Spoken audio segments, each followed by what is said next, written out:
anyone except my agent Barry. Janet Barry's the killer. You're my best friend, and I'm worried that you're not right in the head. The ransom is a manuscript I supposedly wrote that's coming true before my eyes. It happened just the way it was on that page. So dark. I have found only a few scattered pages. I want the entire manuscript. The deadline is in 2 days. I found Mr. Wake's pages. Good girl. How the hell did she get her hands on the manuscript anyway? I don't know. She's resourceful. I told you were too hard on her. Listen, I found out all sorts of interesting stuff while I was digging around. Yeah. Mr. Wake, it's Sheriff Breaker. We have an FBI agent here, Agent Nightingale. FBI? He's anxious to see you. You'd better come to the station. Okay, I'll be right over, Sheriff. Let's make this quick, huh? Help you folks? Name's Randolph. I'm the manager. We're looking for Rose. Works as a waitress down at the diner. Rose, sure. Nice girl. Who wants to know? I'm Alan Wake. The writer, huh? I heard on the radio you were visiting. Well, I'll show you her trailer. That Rose, she's a nice girl. Always pays her rent on time. As I was saying, Al, I found all sorts of weird stuff from the local newspaper's archives. This place is crazy. Disappearances, mysterious deaths, urban legends come true, and get this, most of this stuff takes place around Cauldron Lake. Well, you ain't wrong, mister. The Indians thought the lake was a doorway to the underworld. I'm the God-fearing type myself. I don't hold with that sort of thing. Yeah, okay. Anyway, there was an island there owned by a guy called Thomas Zane. Now, some of the articles I found about him make him out to be a famous writer, but I ran a bunch of searches, couldn't find a single thing he wrote. Zane was heavily into diving, so much so that the place came to be called Diver's Isle. But the volcano under the lake erupted in 1970, and Zane went down with the island.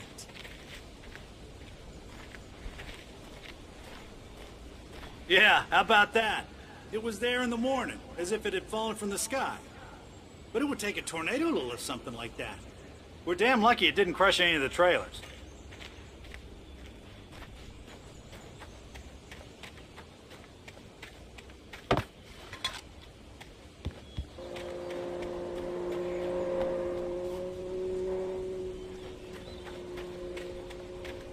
Come on, mister. I'll take you to Rose's trailer.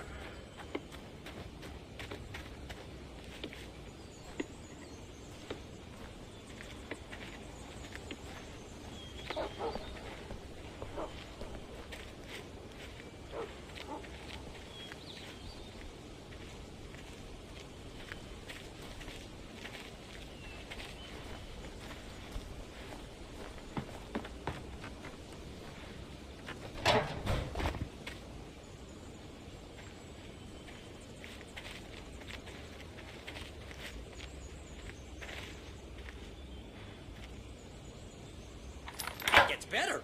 A local girl, Barbara Jagger, drowned in Cauldron Lake just a week earlier. They were lovers. Sure, Jagger's a local spook store. The Scratching Hag. Comes for you in the dark. Childish stuff like that. Anyway, Al, I'm just getting to the best part. All of the articles about this stuff were written by Cynthia Weaver. I asked around, and she's that crazy bag lady you met. What, the lamp lady? She can be a little loopy, but she's not homeless or anything. Yeah, anyway, she knew both Jagger and Zane before they both died, and she had some kind of a breakdown.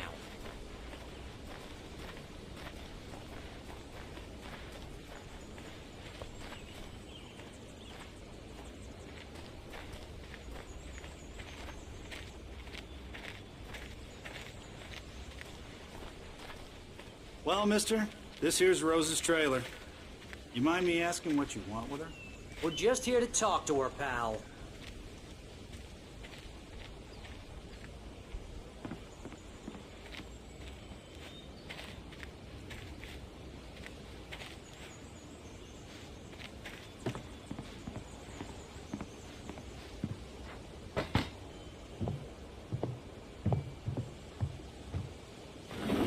Welcome to... Oh dear, Mr. Wake. I'm so glad you're here. Rose, you have my manuscript? Oh. Oh, yes. Yes. Please, come in. Hey, this is really good. Rose, Yes, my manuscript. I really need it. I understand. I know what you need. A muse to inspire you. Oh, for Barry. She doesn't have anything. Yeah, hey, Al, what's... Oh... Barry! What? What?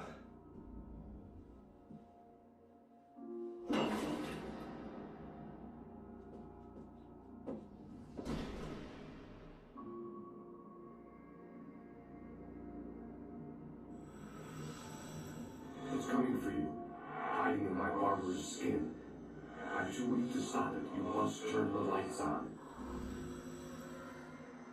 I promised I'd come visit you and your lovely wife. You must finish what you started. I insist. You must turn the lights on. Smile.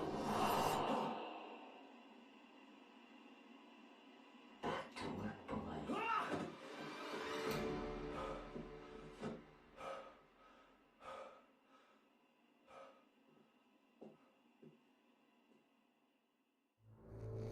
I felt nauseous, hungover. Only anger kept me going.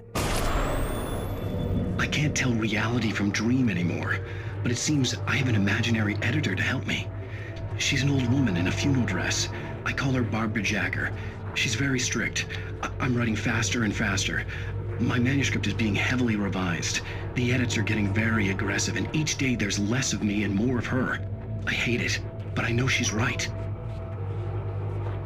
She promises me I can save Alice this way. She knows more of this than I do. About the complex incantation I'm attempting. About this place. She's worked with another writer under similar circumstances, Thomas Zane. The genre of the story seems to be shifting. It's turning into a horror story. I'm getting close. I can feel it.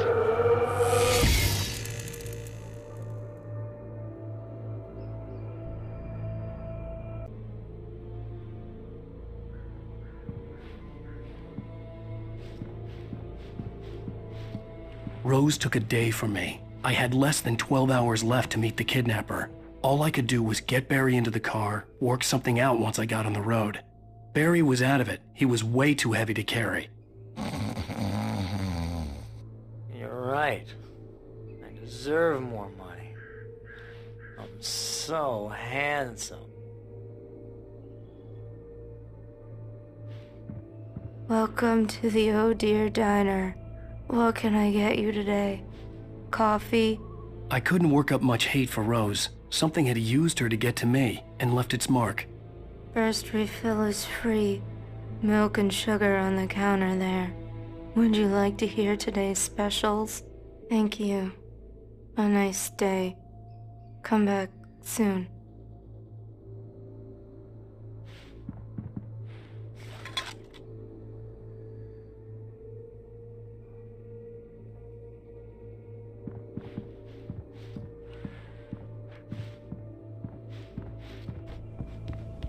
My gun and flashlight were gone. I'd have to find a way to get Barry into the car as quickly as possible. There was no time to waste.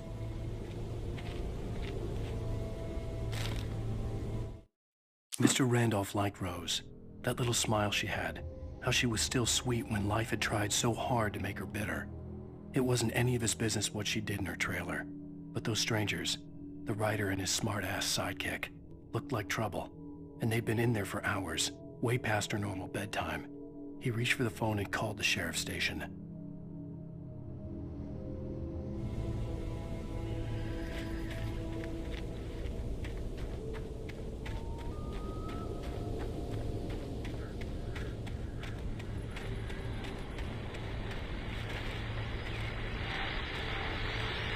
I just stepped outside to catch a breath of fresh air. Let me tell you, the weather's getting heavy.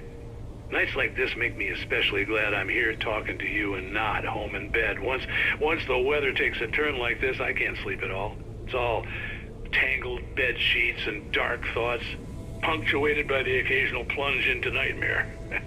Is it just me? Well, perhaps it is.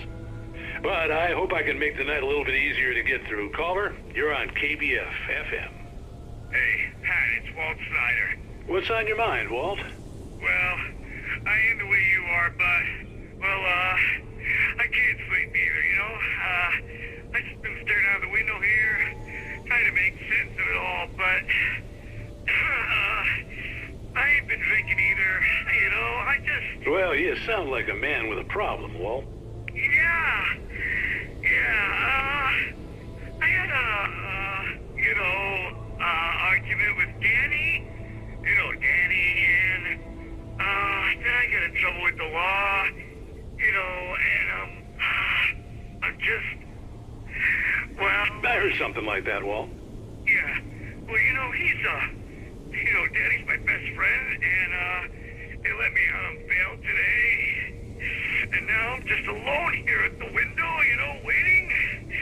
Man, and there's something in the air tonight, man. I was just outside looking up at the sky above our broadcast tower thinking the same thing. What are you waiting for, Walt? I don't know. Something's gonna happen. I think I better go. Well, Walt, maybe... No, thanks, Pat. Well, good luck to you, Walt. Hang in there. Let's take a little break, folks. This weather's really something else, huh? How can I be sure?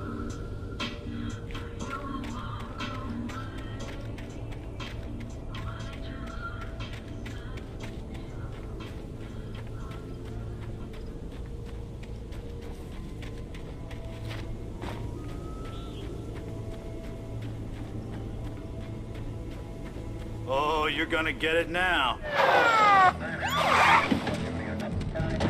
God knows what you've done to that poor girl. This is Agent Nightingale, FBI! Get him up, Hemingway! You're under arrest. You move a muscle, I'll unload right in your goddamn face! Stay right where you are, Spillane!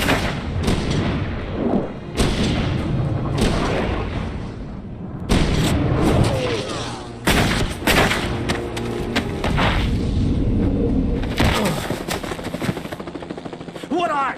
I'm standing right here, you goddamn maniac!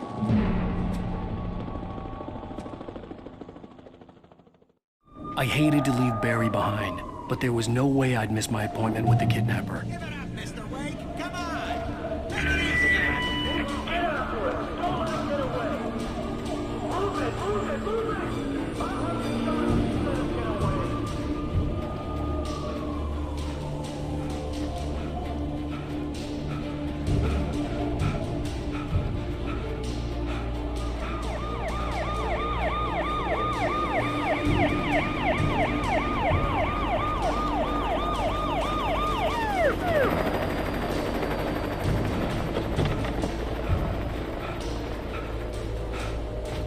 Stop running!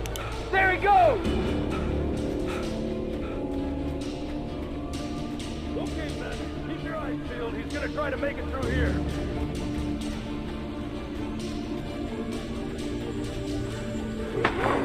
Oh, damn.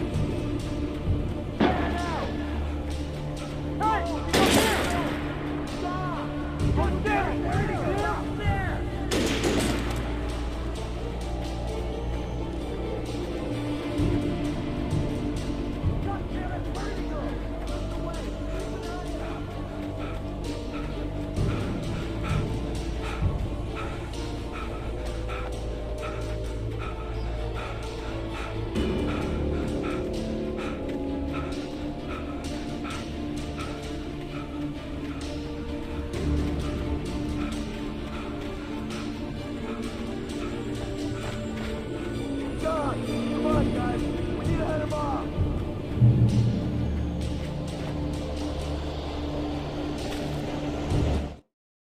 For decades, the darkness that wore Barbara Jagger's skin slept fitfully in the dark place that was its home and prison. It was hungry and in pain. It dreamed of its nights of glory when the poet's writing had called it from the depths and given it a brief, terrible taste of power and freedom. The rock stars had stirred it from the deep sleep the poet had sunk it back to in the end. When it sensed the rider on the ferry, it opened its eyes.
Rose didn't know how the strange old lady got in her trailer, and she looked wrong somehow. The woman showed her teeth in an approximation of a smile and traced a finger down Rose's cheek. "Pretty girl," she said. Rose felt as if she was falling asleep, but her knees didn't buckle. The crone spoke in a whisper, her words ice cold and dark in Rose's ear.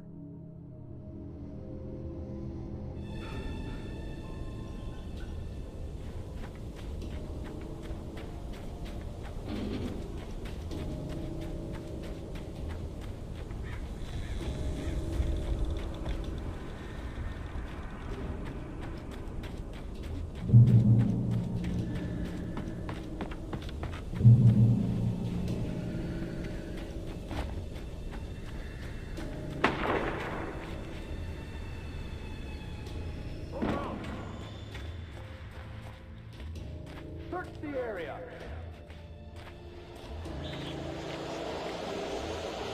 Stay sharp. This way. Over here.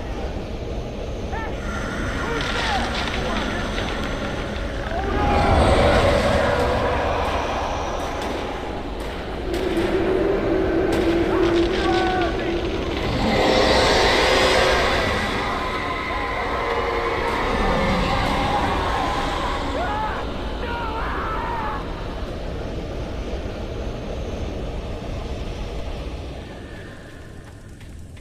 This horror was everywhere I went, circling me. The cops didn't stand a chance.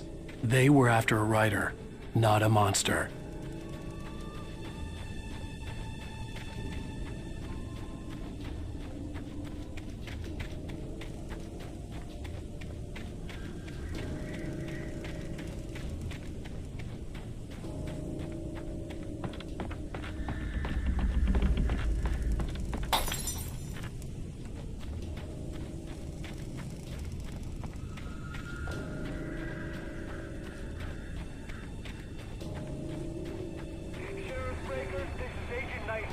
I've lost contact with most of the men you assigned to me. It's Wake's doing. Wait, are you seriously telling me that geek writer just took out my deputies? Are you kidding? I mean, have you seen this guy? He wears a tweed jacket. Over. He's the guy we're chasing. If it's not him, who then? Bigfoot? Over. I don't know yet, but I'm not in the habit of jumping to conclusions. That tends to come back and bite you in the ass. Out.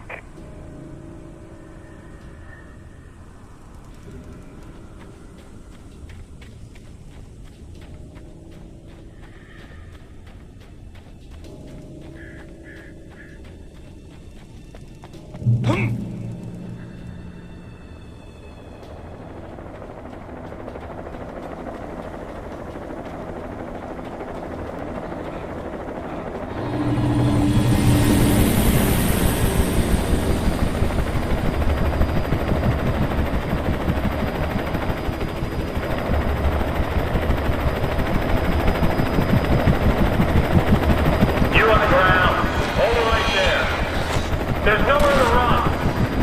Freeze!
This is James. Mulligan, Thornton, come in. Over.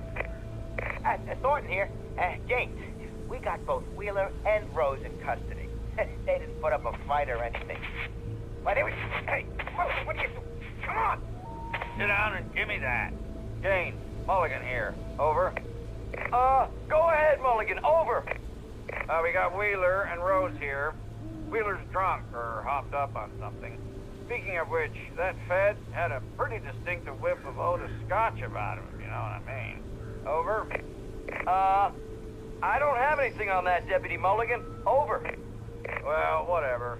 Anyway, Rose is just being plain weird here. You better get Doc in to take a look at both. Over. Gotcha. You better get them here quickly. The, Fed's gonna want to interview Wheeler. Over. Oh, yeah, I'll bet he does. Looks like they have a lot in common. Mulligan out.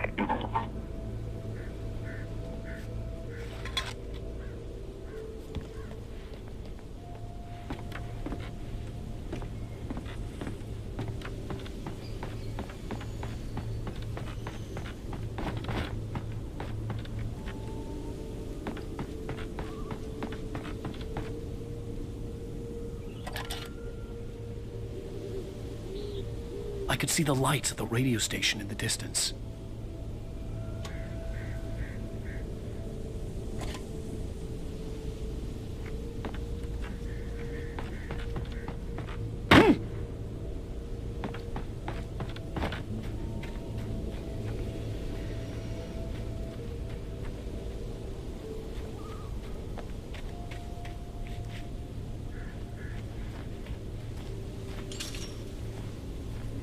I imagined that the broadcast tower in the distance was part of the local radio station.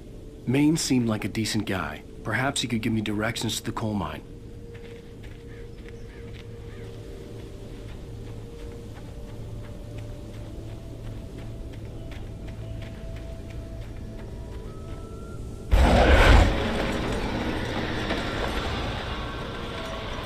Unnatural shadows clung to the gate. The darkness that was after me was trying to stop me. I wouldn't get through without light.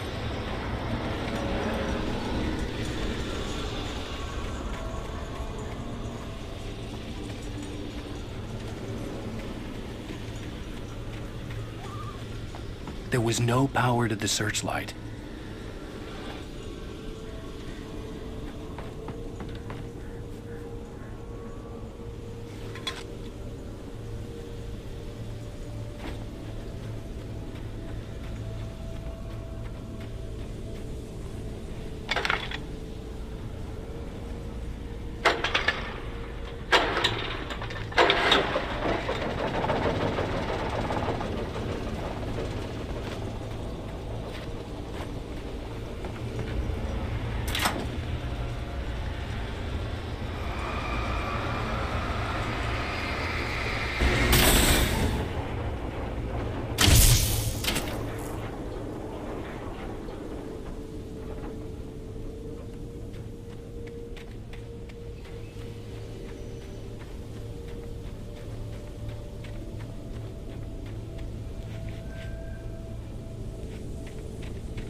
It took me a moment to recognize the flashbang grenades.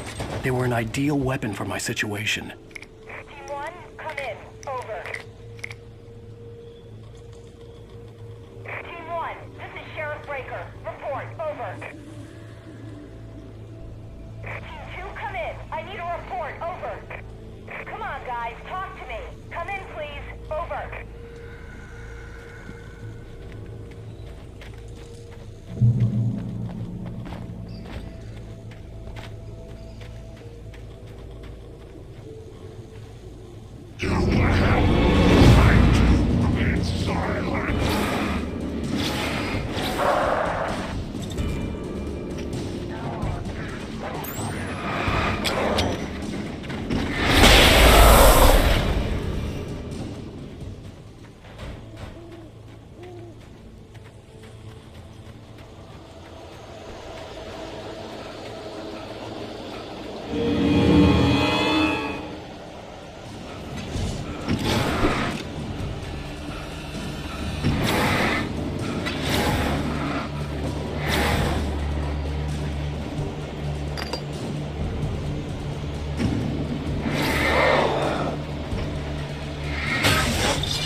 And here's another call.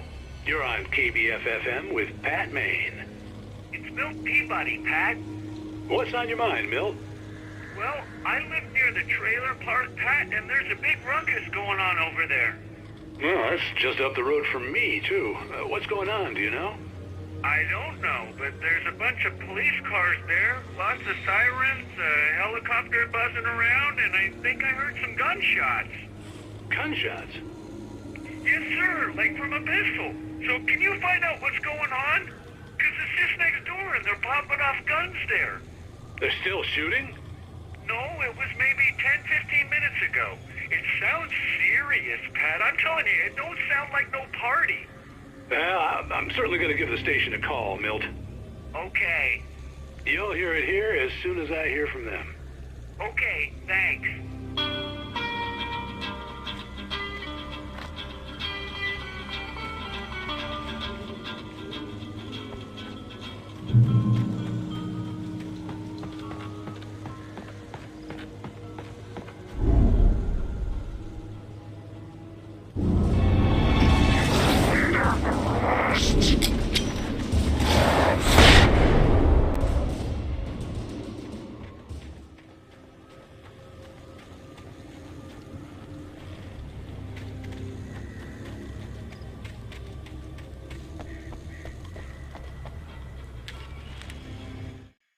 Touched by the dark presence, Rose was lost in a dreamland where everything was drawn in black and gray crayons.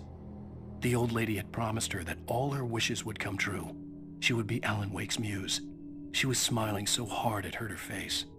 She crushed a bottle full of sleeping pills into the coffee. Deep down inside, she was screaming in terror.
hope Maine could lend me a car to get to the coal mine.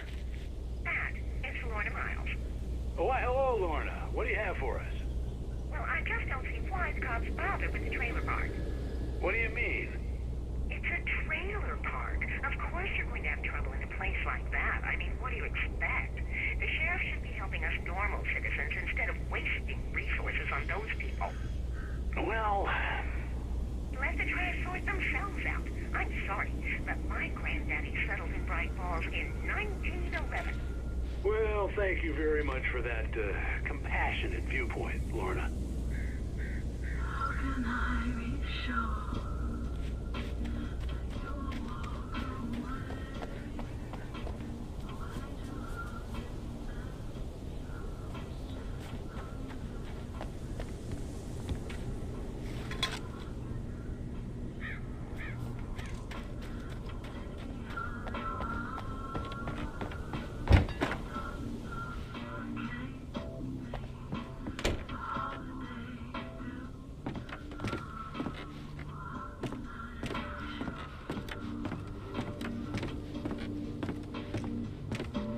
Oh, here's a little surprise.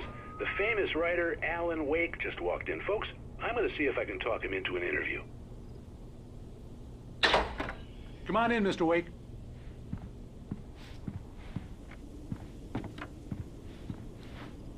It looks like Mr. Wake is going to need a moment before we can talk, so let me give you a little background while he prepares himself. You've all heard the name, of course. Alan Wake is the author of a very successful series of Alex Casey crime novels. He's changed gears, though. He's now working on a horror story.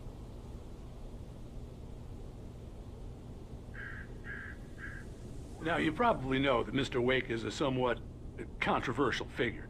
He had a few ugly encounters with the paparazzi in recent years, although, speaking for myself, it's hard to blame him for that.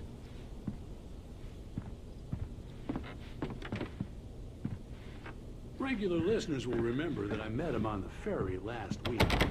He's avoided the spotlight pretty well, but here he is, taking some time out of his vacation to talk to us. How can I be sure? Oh, I'm so glad you could find the time to do this, Mr. Wake. Nowhere to run now, Dan Brown. You back away from me. Don't hurt it. Whoa. Everyone calm down. Put the gun down. We're all friends here, right? Cool your jets, Nightingale. We got him. Judas Priest! What the hell's the matter with you? There's a civilian in there.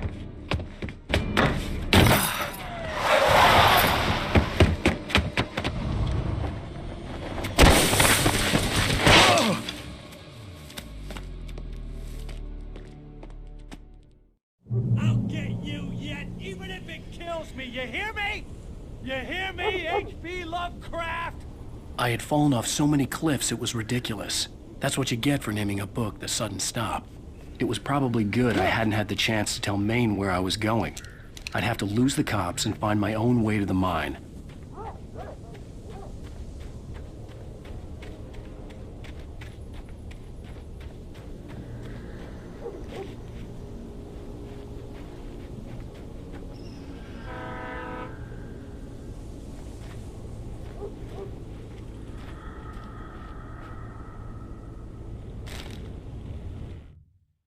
Nightingale stared through the broken studio window into the dark woods.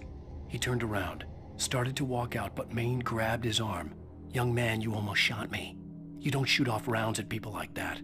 What's the matter with you?" Nightingale shook his arm free, marched out. His cheeks burned with rage and humiliation.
There was no sensible reason for the power company work lights to be here.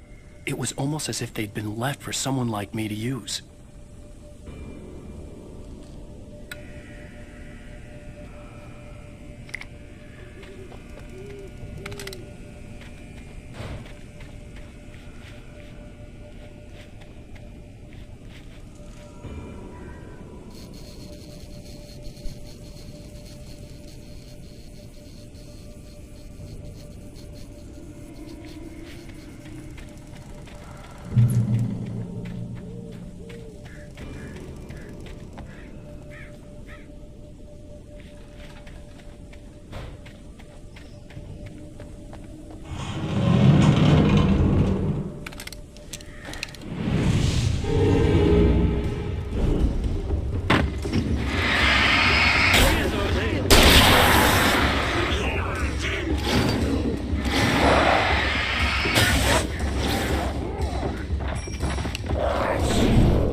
Danny had stepped out, but what stumbled back in was something else. Something alien.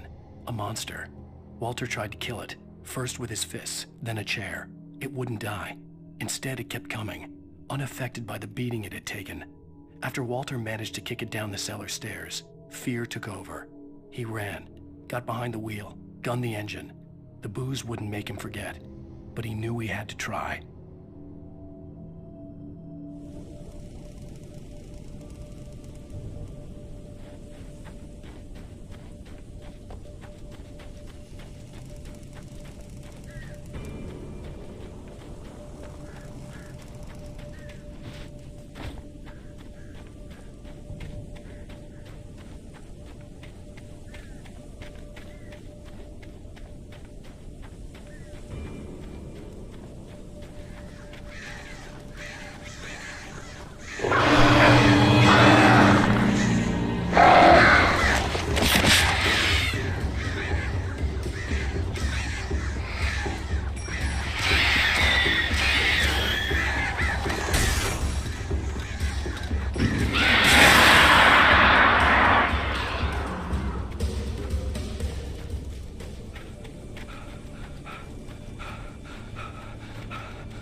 The bulldozer's engine roared to life. Mud and rocks flew as it fought for traction.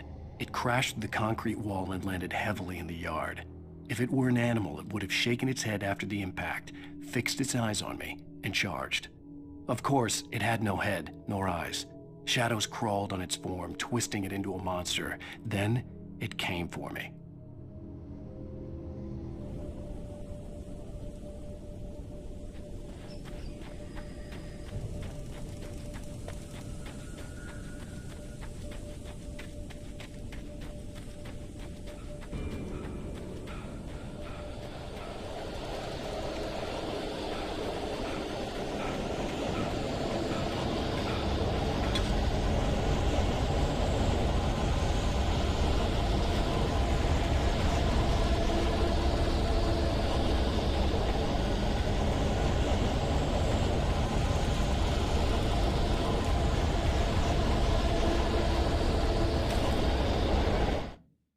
Sarah trusted her gut, and her gut said Agent Nightingale was an asshole.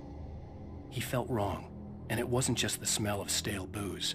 It was in the way he flashed his badge, pulled rank, The look in his eyes when he wanted answers. Where was Alan Wake? What was this about an accident? Where was his wife? And most importantly, why did she let Wake go? He wouldn't answer her questions. Federal business was all he'd say.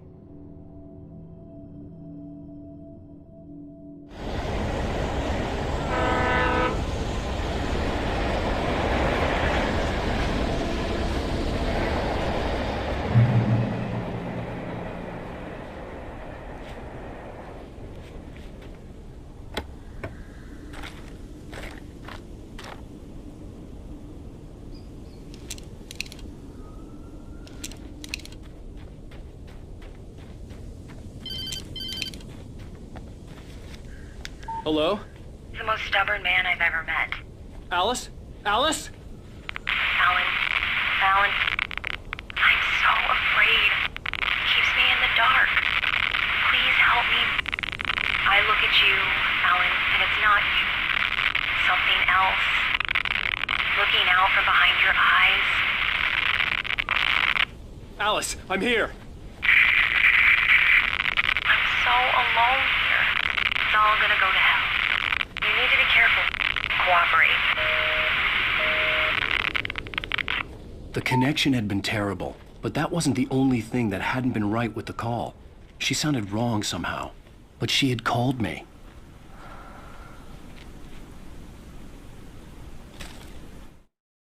The pipe wrenched itself loose from the bridge's steel framework. Wrapped in darkness, it floated in midair, twitching.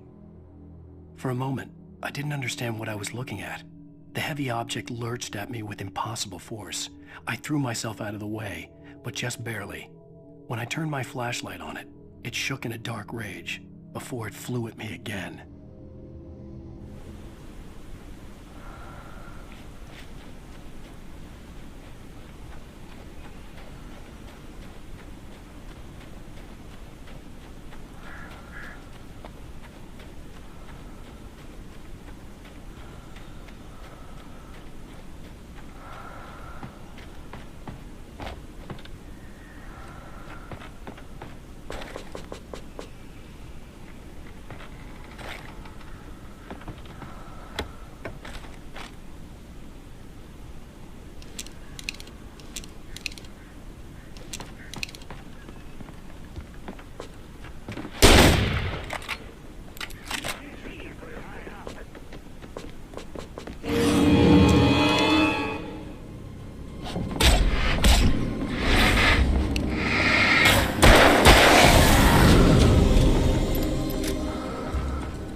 I could see a railway bridge up ahead, and a warehouse of some sort on the opposite shore. I hoped I could find a car from there.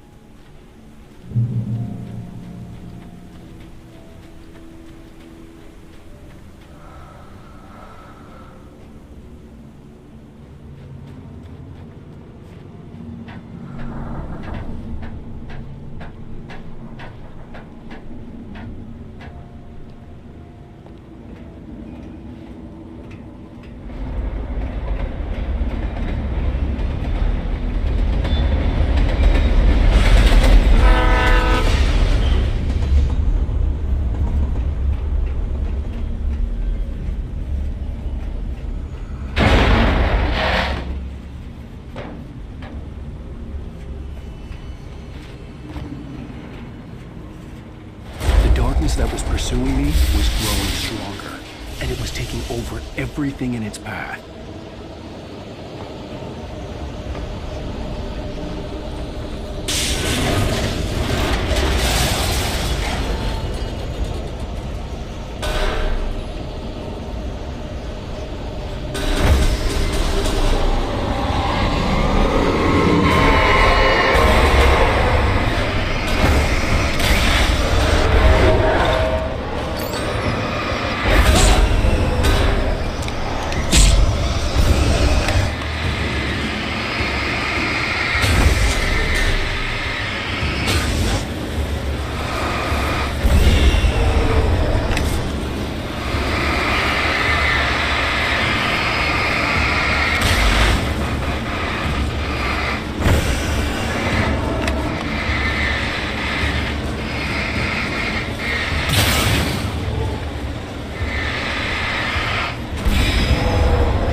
I slammed the door shut right in his smug face. He pleaded for me to open the door. True to form, the asshole actually thought I would obey. I had no sympathy left, no guilt either, not for him. I took a moment to savor the scream. I bet I had a smile on my face. It was all that I had time for. The dark presence was inside the lodge with me.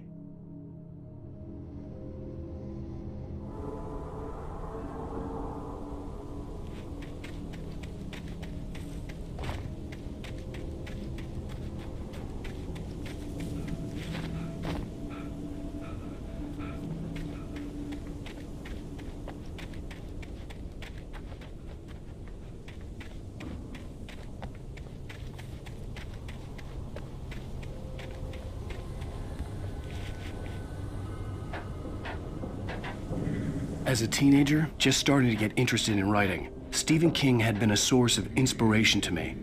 I thought about all the inanimate objects that had come to life in his books.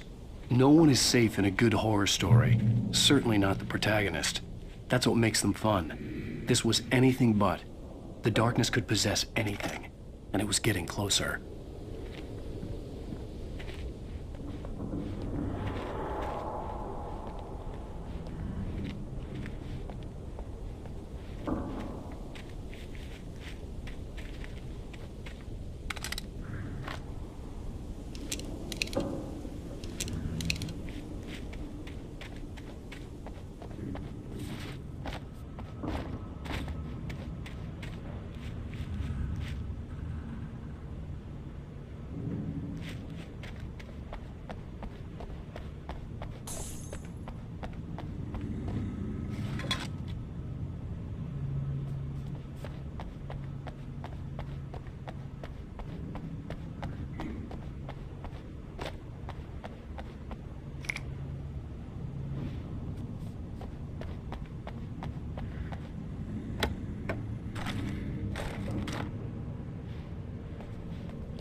Take the facts of our existence for granted, unaware that they are merely a thin veneer of desperate self-delusion covering a vast cosmos of madness and horror.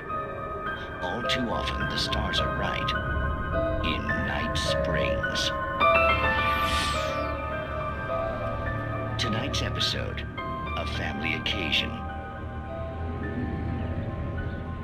Journalist Alvin Derleth's trip to study the local customs of an insular community in Night Springs has been less than successful. Until tonight. Well, I'm glad you changed your minds about this. Ancient customs, local mythology. My editor loves this kind of stuff. Well, Mr. Derleth, we don't want to feel like we're on exhibition. But you have demonstrated the seriousness of your intent. Oh, I am serious. Really, just do your thing. I'll stay out of your way and observe. Actually, I thought you could assist us. I'm afraid we are a man short. It would provide you with an intimate perspective. Could I really? Of course, Mr. Derleth. Well, I guess that's the least What would I have to do? Oh, here. Let me show you with a kiss.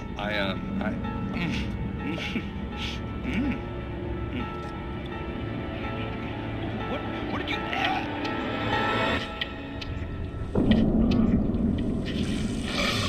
Oh, Mr. Derleth, you have well pleased Nixie Perka, the dweller in flesh. Your body shall host his 1,000 young, and all shall be glory.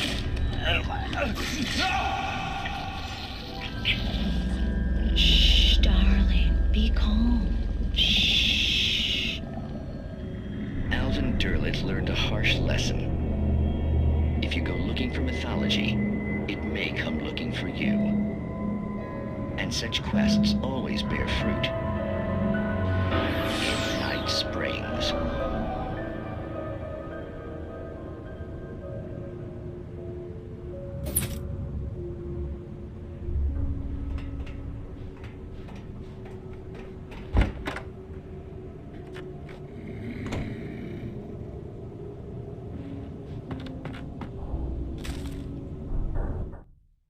The darkness surged towards me, sucking everything loose from the ground into its depths, tugging at my clothes. I saw the flare the kidnapper had dropped and threw myself towards it just as I felt my feet leave the ground. The darkness embraced me with the force of a tornado. Somehow I managed to light the flare. The darkness roared and cast me away. I fell toward the dark waters of the lake far below.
I had never been this glad to see the sunrise. I had a couple of hours to get to the coal mine.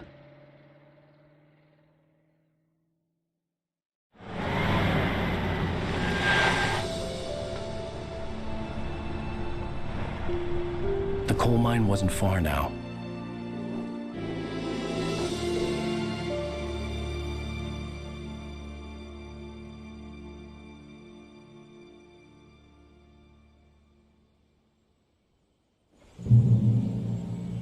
Today, I would meet the kidnapper, and he would give me Alice. I wouldn't give him any other choice.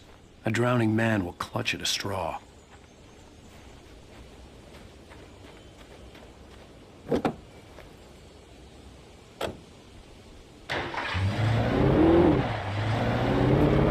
by little, without realizing it, I'd come to believe that the story in the manuscript was coming true. The current of its narrative had taken me deeper and deeper into dark waters. Alice had been taken from me. Barry was probably in jail. I was a fugitive from the FBI. The whole world taken over by the Dark Presence was trying to destroy me. It all felt real, but it matched a textbook case of insanity.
This is Pat Main, and you're listening to KBF-FM. Folks, I want to apologize for kind of abandoning you to that looping music track last night, but I was detained. You see, I encountered a big-shot G-man with an itchy trigger finger who could use a lesson in manners and a boot in the ass, not necessarily in that order either. Now, folks, I know I'm not being very informative here, and I apologize for that. I really should just keep quiet, but I'm just so peeved right now, because some people just shouldn't be carrying badges. I'm just glad that our Sheriff Breaker was there to straighten things out. And if someone I met last night is listening, let me just say, I'm sorry if my mouth got you in trouble. I'm pretty sure you're not the bad guy here. Godspeed, son. I hope you know what you're doing. Now, on a lighter note, I'll be talking to Dr. Nelson all morning. But first, a little music.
welcome back to KBF FM.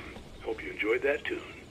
Now, Doc, you were talking about life and finding that special someone, that soulmate. Well, you were talking about that. I was saying I don't buy it. Well, see, to me, that's strange, because I always pegged you as a hopeless romantic. You got me there, Pat. But I think love's where you look for it. And you do a lot of looking, sure. But the idea that there's that one special person out there for you, and if you miss that chance, it's gone forever, and you're forever incomplete. I mean, isn't that depressing? Or, heck, childish even? There's plenty of fish in the sea. And apparently a fisherman has a fishing analogy for everything, but what you're saying, isn't that a little harsh? Well, no. What I am saying is that your potential for finding that connection isn't limited to what's essentially a chance encounter. How's that harsh? Yeah, well, I guess that's a nice thought, but let me say something personal here. Okay. Now, well, I don't disagree with you exactly, but I can't really fit that together with what I feel, what I felt for someone, because she was the one. She was. And I let her drift away from me.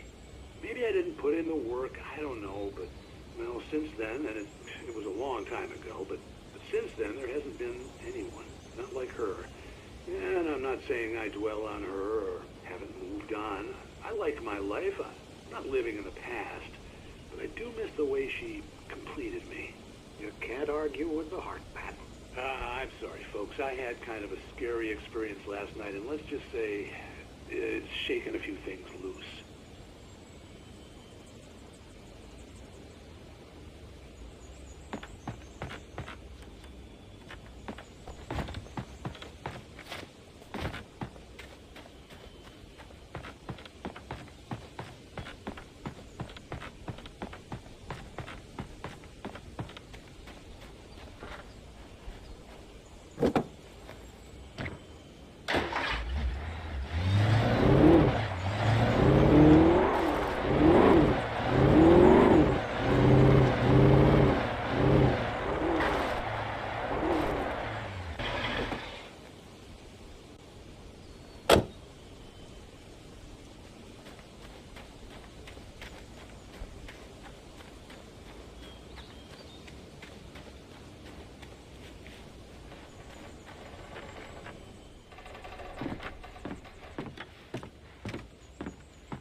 For Mott, spying on the writer on the ferry had been a disappointment.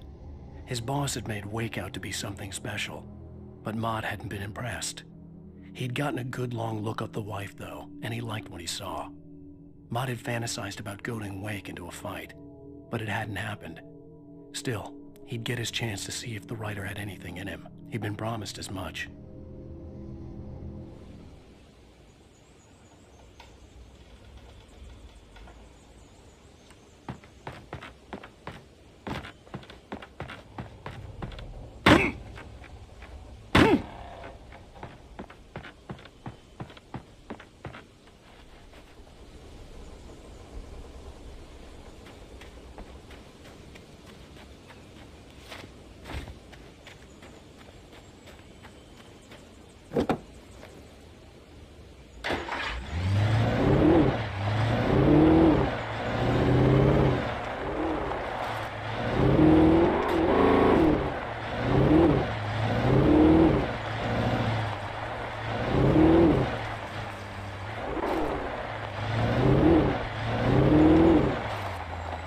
I was early. I was supposed to meet the kidnapper at noon in the main building. The coal mine was quiet. It was a museum now.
With Nightingale gone and the night wind blowing in through the broken studio window, Maine stared at Sarah. The sheriff looked away. Maine's voice shook with barely controlled anger. That boy's doing more drinking than thinking. I hope you know what you're doing, Sarah. He's got a sickness in his eyes.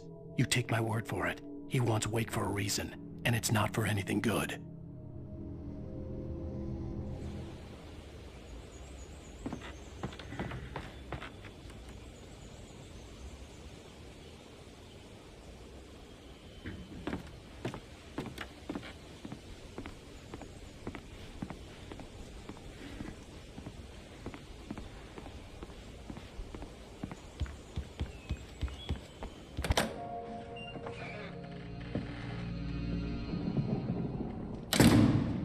I didn't want to go outside.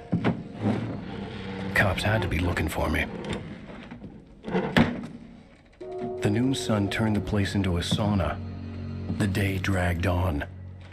Different scenarios ran through my mind. Ways of how I'd torture the kidnapper to get Alice back. Or the different horrible things he could have done to her. I imagined her dead. I had no way of knowing she was still alive. It was killing me. I was running on blind hope. It was all a waste of time. The bastard never showed up.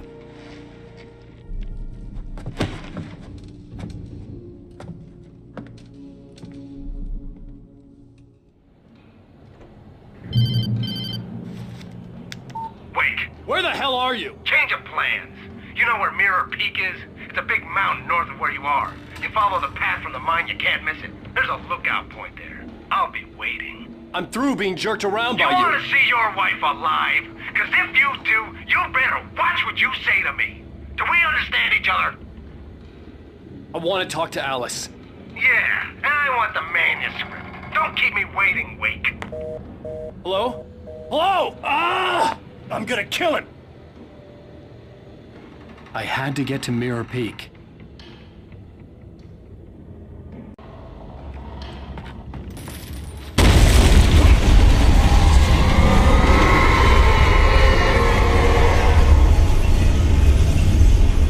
It was close, maybe closer than ever before.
When Thomas Zane fell for Barbara Jagger, it happened fast. She was young, vibrant, and beautiful, full of life. He had never been a very happy man, and without any seeming effort, she had changed all that. Zane felt good for the first time in his life. Everything she did was another piece of a jigsaw puzzle he hadn't even known he'd been missing. And best of all, she made the words flow, strong and sharp. She was his muse.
The only way to reach the hillside ahead was to go through the building. I had to find a way to avoid electrocution.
Some of the taken retained echoes of their former selves, but these were just the nerve twitches of a dead thing.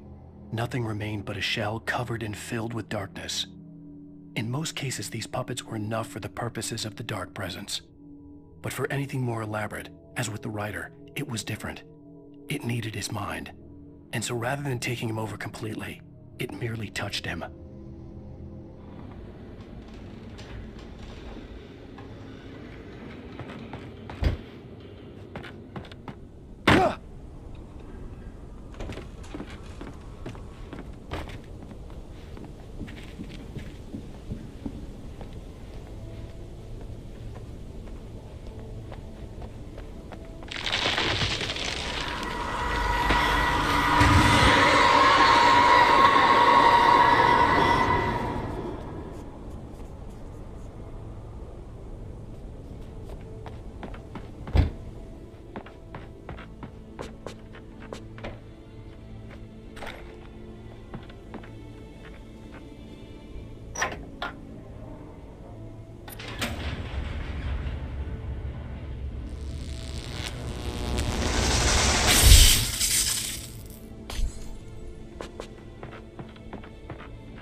There was no way the flashbang grenades were standard power company equipment.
I stared through the bars of the jail cell.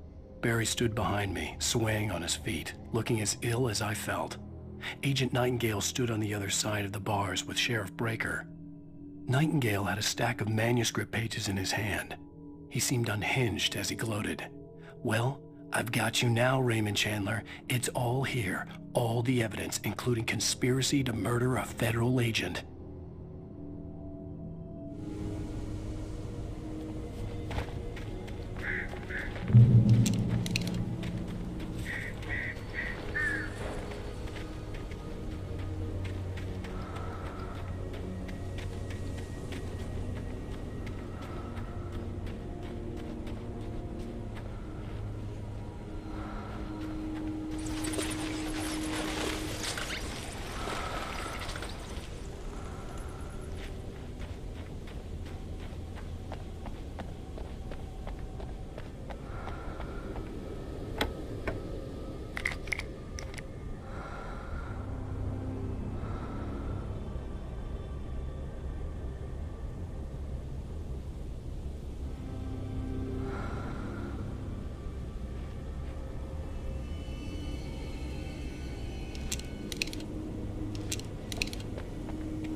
I had no real plan.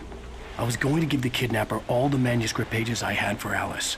If that wasn't enough, I'd hold him at gunpoint and make him talk.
The dark presence was moving ahead of me in the same direction I was going. A cold feeling settled itself in the pit of my stomach. Was it going for Alice?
The place was dead, a ghost town. Had been for decades, maybe a century.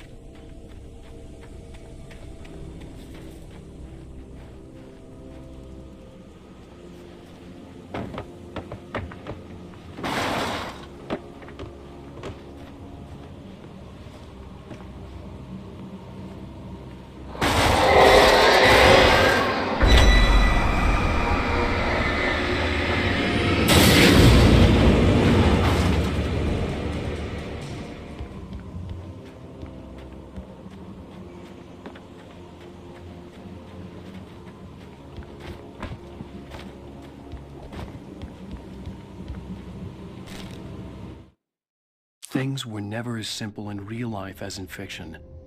I had lost count of the times I had wished there'd be a clear reason for my writer's block. Something to fight, something to lash out on. There wasn't. I was filled with doubt. I was nothing like the hero in my books. Alex Casey had gone through his life with single-minded determination, never wavering from his goal.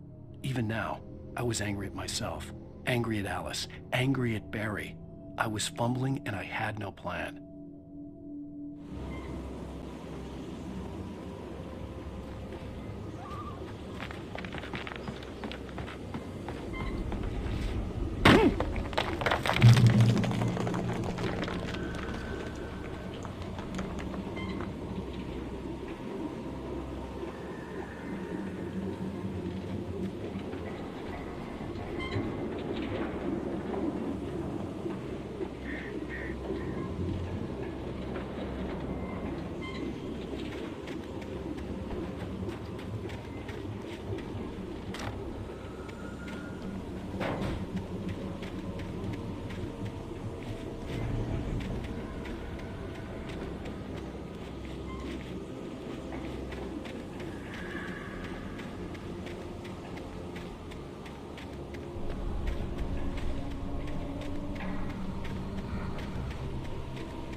I needed a key for the door.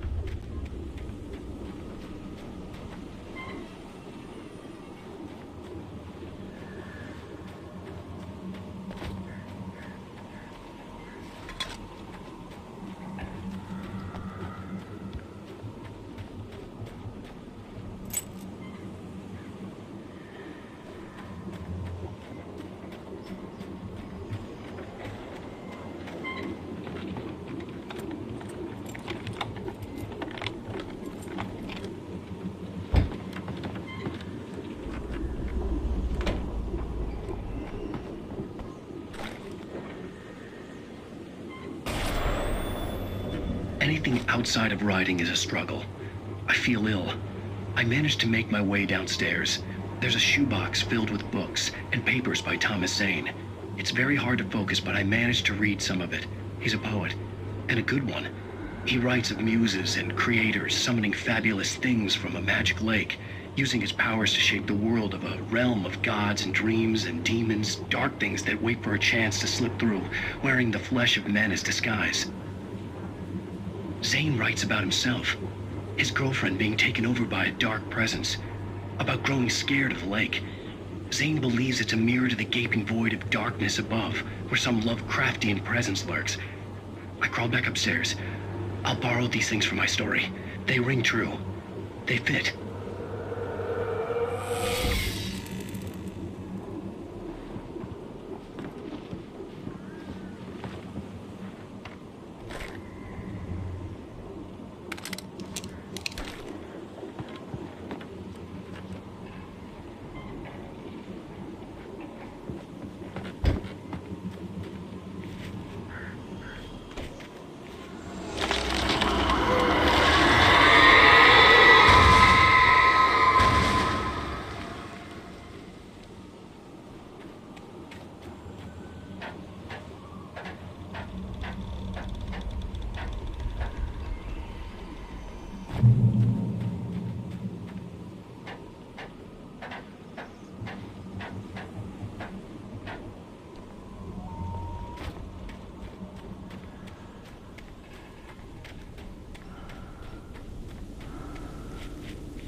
The kidnapper had sent me a text. The message was full of spelling errors and insults. It was telling me to hurry up.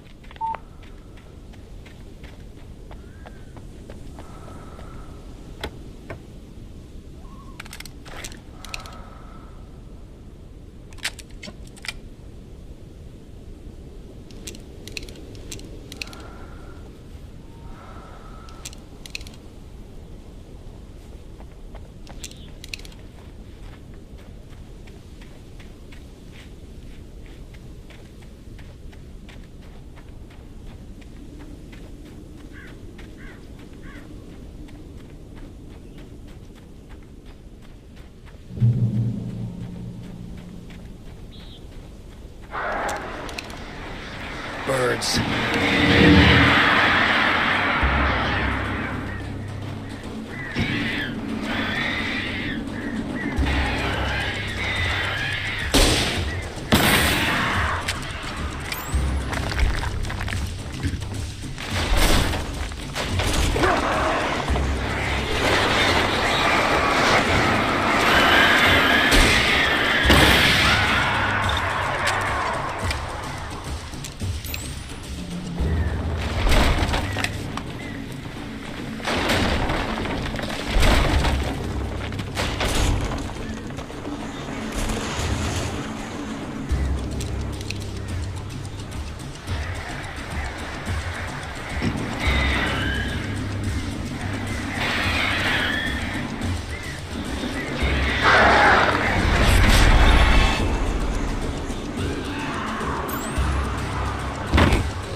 Without warning, the headache stabbed at my brain.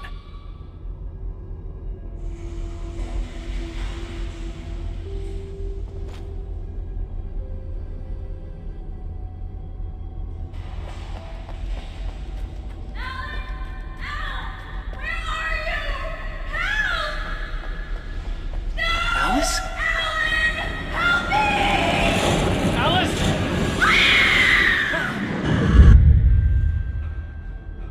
I'm losing it. I gotta get out of here. The hunters were big, thick-set men, confident and at home in the woods.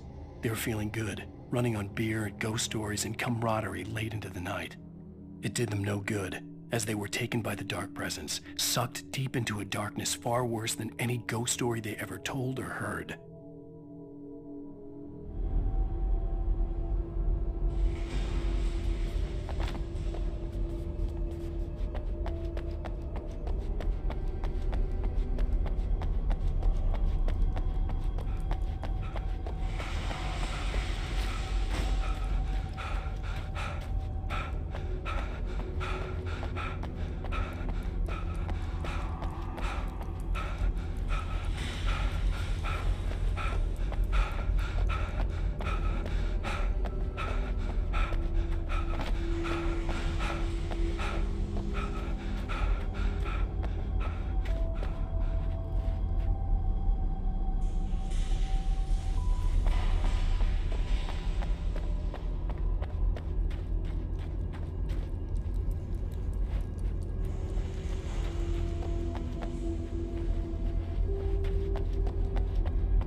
Even behind the closed doors and curtains of his grimy room at the Majestic, the local motel, Nightingale could feel the locals' eyes on him, the unrelenting pressure of their judgment.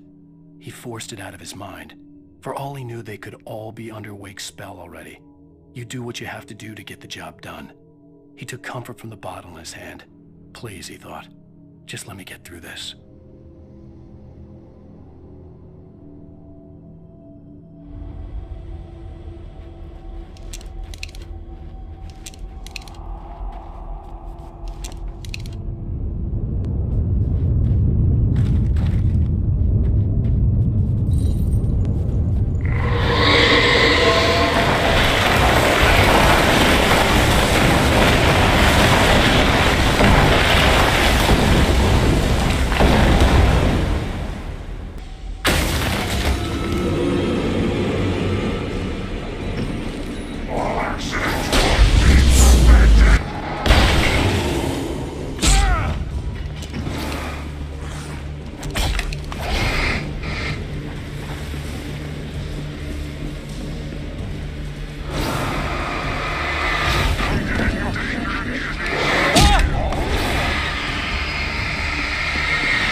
I'd have to make my way up this mine shaft in order to go on.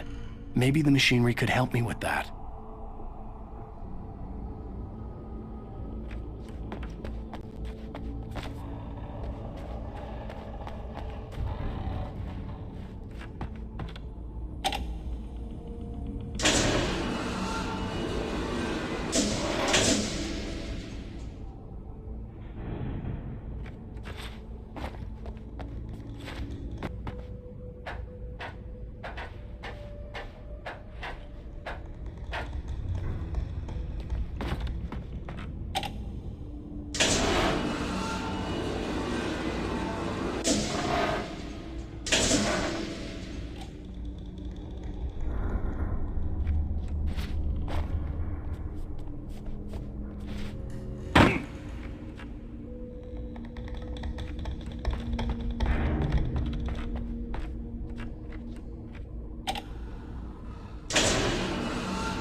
Lightning flashed behind the windows of Cauldron Lake Lodge. Tor Anderson laughed and held the steel hammer above his head. Nurse Sinclair was trying to calm him down without success. Tor grinned madly and shouted, "My hammer's up. Here's a friendly poke from Molnir, wench." He brought the hammer down with all his might on Sinclair's head. "We're on a comeback tour, baby."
Great. Another cable car. Just great.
Mott had checked all of Stucky's rental cabins.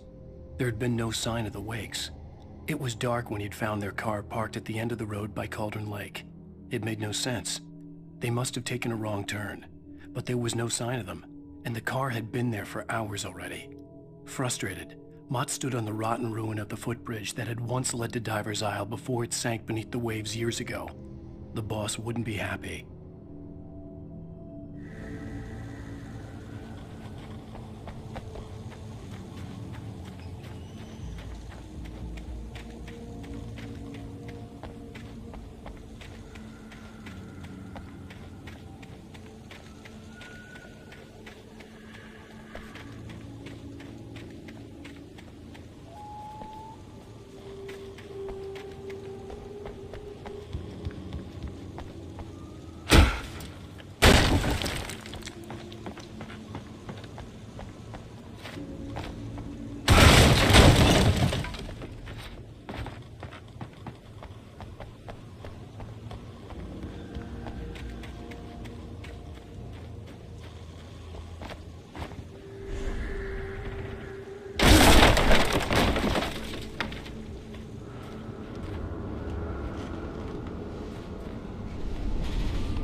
could see Cauldron Lake. I thought I could make out the spot where the island and the cabin had been. There was a light near it. It had to be a boat.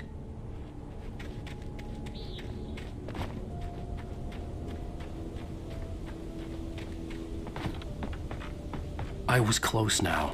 I had to get there fast. I dreaded what I would find. I tried to hold on to Alice, but her form melted away. I was losing control. Dr. Hartman stood in her place. I wanted to hit him, but my arms were jelly. He smiled. It was a reassuring smile, and I hated him for it. I had to give you a sedative. Don't fight it.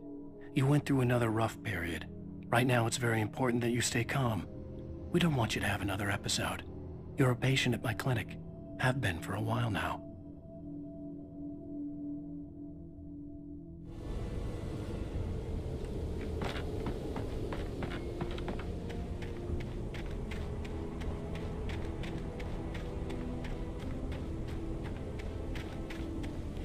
Wait! Are you? Wait! Hey, I'm here! I'm coming! No! Get away! Sorry. Please, leave! The boss didn't know who he was messing with. I didn't know. I swear, I didn't know. We don't have a wife. We don't know where she is. She's probably drowned. We just said we had her to make him play ball. You see? They got him writing for us. Please!